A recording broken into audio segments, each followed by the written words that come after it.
Last week, after finishing all of our last-minute jobs and preparing the boat to sail down the US East Coast, we said goodbye to all of our good friends that we made while in Rhode Island. The next day, we threw off the docklines for the final time and left the marina to start what would end up being a very long sail south to warmer waters.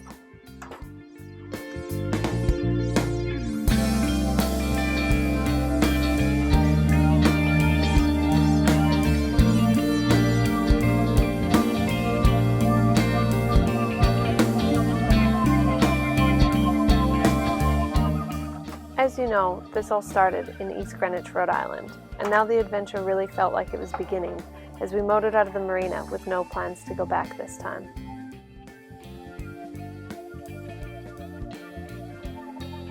We had the nicest send-off ever yesterday. Mama Cindy planned us a party and catered all the food and the drinks and the celebration. We had a nice blessing from the local, do you call him, not priest? Pastor Todd. Pastor, thank you. All I could think of was priest. He's a pastor. Yeah, it was a really good day. Really good day.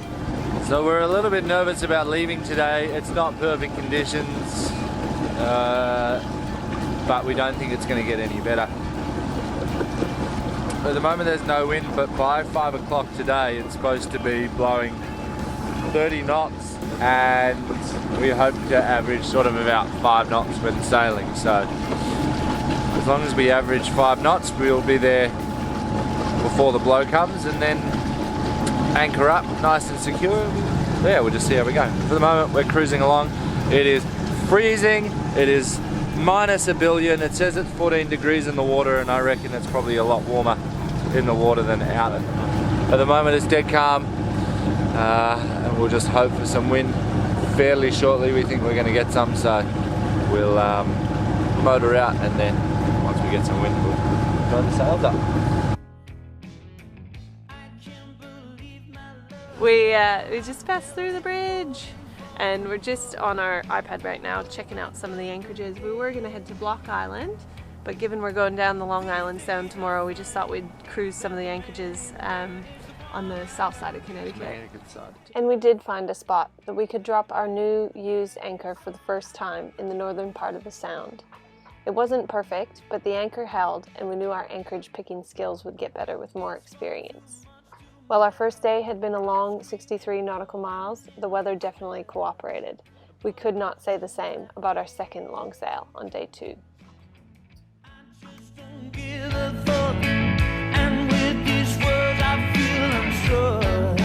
With emptiness and stage. These days I find that the man in the mirror is the one I'm up against. These days I find that the man in the mirror is all I'm up against.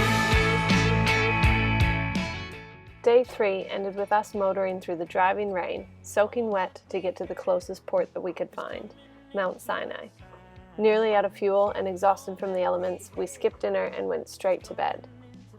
The next morning, we made a quick jump to a better anchorage at Port Jefferson, only a couple of miles away. We spent the day letting everything that we owned dry out in the sun, and we managed to catch up on some rest for the next leg.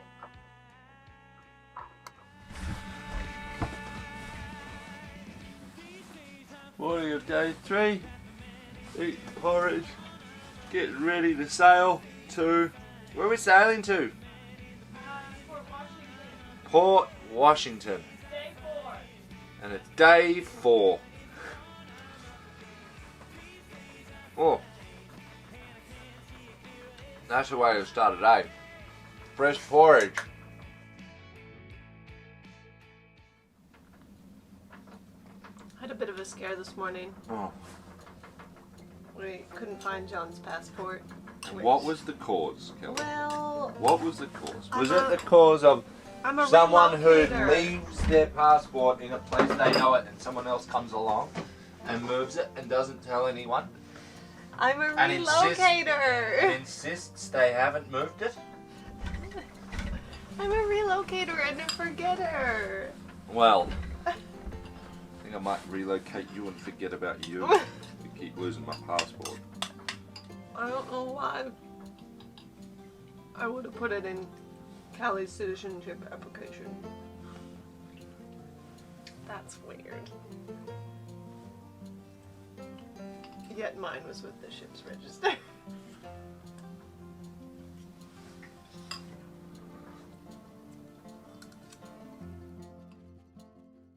Day 4 was a different day altogether from our first 2 days sailing. The sun was out and the winds ranged from non-existent to a gentle breeze. We alternated between motoring and sailing as the wind allowed, and took it in turns to be up on deck in the cold New England winter air, layering up in as many clothes as we could before our shifts on deck. By the time we arrived to Port Washington, the wind was truly non-existent. We entered into a calm, quiet bay with views of New York City in the distance, and took up one of the town's free mooring balls. This gave us a chance to assess the repairs needed from our first couple of days shaking down the boat, and it gave us a place to do it.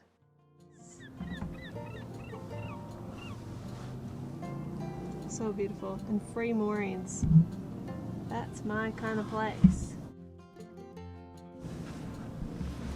We've noticed that no one in New England offers free moorings.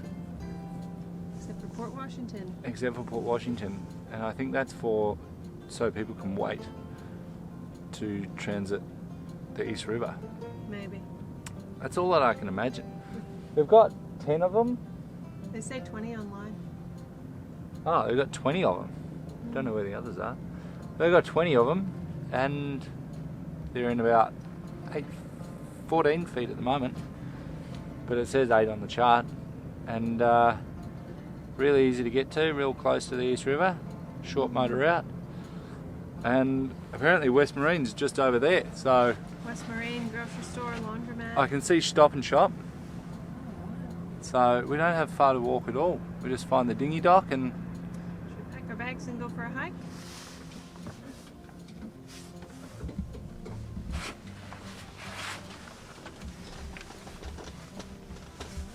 oh, interesting.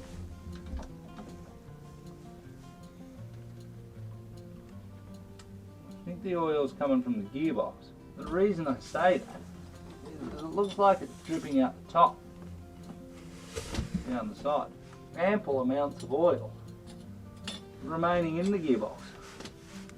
But I have a sneaky suspicion that the filler port wasn't twisted shut. Sorry, the dipstick. So you just tightened up the lid of the gearbox? Yeah. Luckily we had Bob's sausage in our build. Catching the oil. Catching all the oil. No, that was the oil issue. The temperature issue, I think I know. What do you think it is? I think it's leaking at the heat exchange. Righty. And we're discharging our Fresh water. It's a job that I'd like to do once we've got over the stresses of leaving New England. Okay. And maybe when we're down in the Bahamas or Miami. Just pull it out, have a look. Where are they? They're sitting down. We're just watching back the video of John in the hatch because he cannot find the multi-grips.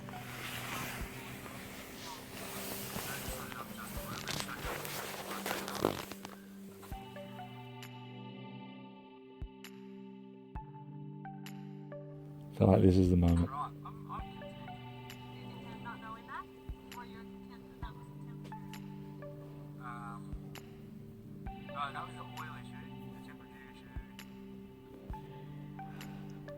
I know where they are.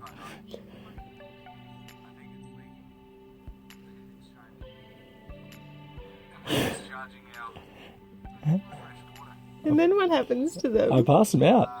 Then Kelly ties the lines. I just tied the lines and they weren't there.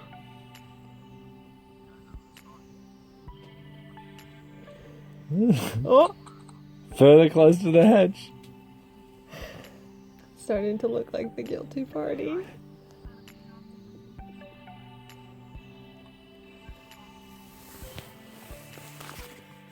I think I need to take a look. What would I have done?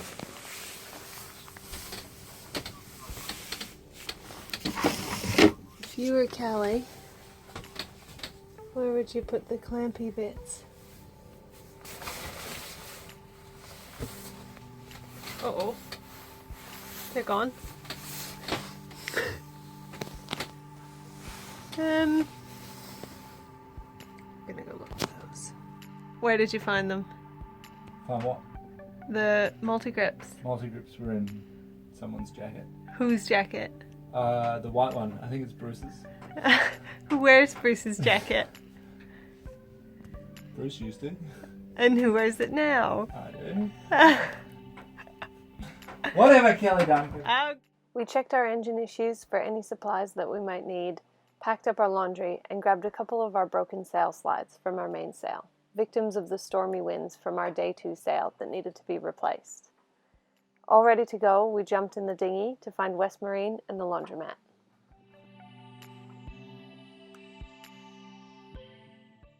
Once our errands were done, we returned to the boat, sewed our new sail slides back on, and prepared to leave Port Washington the next morning. We checked the currents and the weather so that our transit of the East River would go as smoothly as possible, and left for New York City. Watch next week as we get to sail through an iconic city and past the Statue of Liberty herself, and as we deal with the cold. So cold at this point, our olive oil is only partially liquid, leading us to need an immediate solution for our survival until we get to warmer waters.